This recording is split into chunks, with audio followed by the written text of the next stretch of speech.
legyetek, súroljátok föl lelketek, csillogtassátok kedvetek, legyetek újra gyermekek, hogy emberek lehessetek, hogy emberek lehessetek, legyetek újra gyermekek.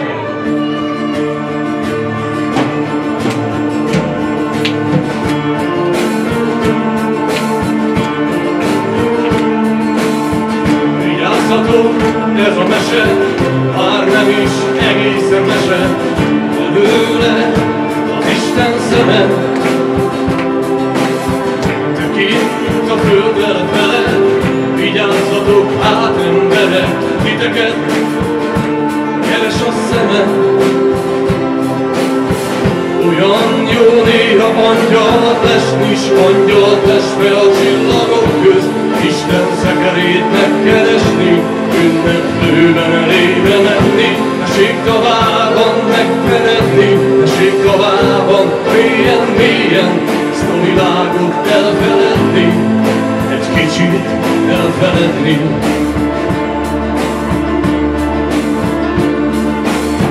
Mert út a világ s fekete, vak gyűlölettől fekete, vak, mint az emberek szeme.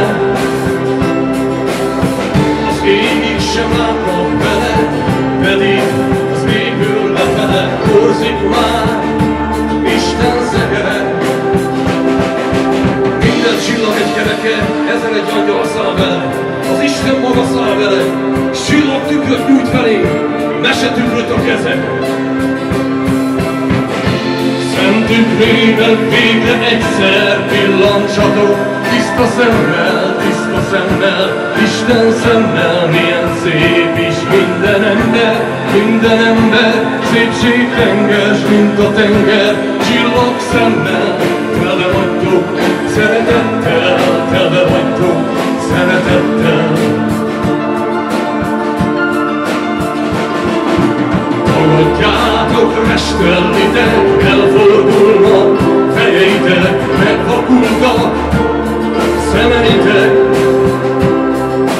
szépségteket, jóságokat nem érzitek, nem nézitek, csillaggyertyák fénye mellett, Isten elé nem viszitek, akkor bizony rútak vagytok, szegények és vakok vagytok, a szépnek lenni nem akartok, de még így is szegényen is, rútak vakon mégis, Isten gyermekei vagytok, rútak vakon mégis, Isten gyermekei vagytok.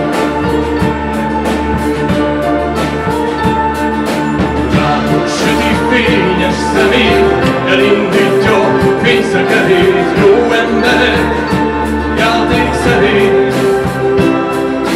Milyen kár, hogy álló kezét nem érzitek, nem nézitek, s nem hiszitek már a mesét. A rút világnak gondja van, minden embernek gondja van, sok angyalnak gondja van, s az Istennek is gondja van, mert mindenkire gondja van, így múlik el a szép s a jó, az ember mellől nyomtalan, az ember mellől nyomtalan.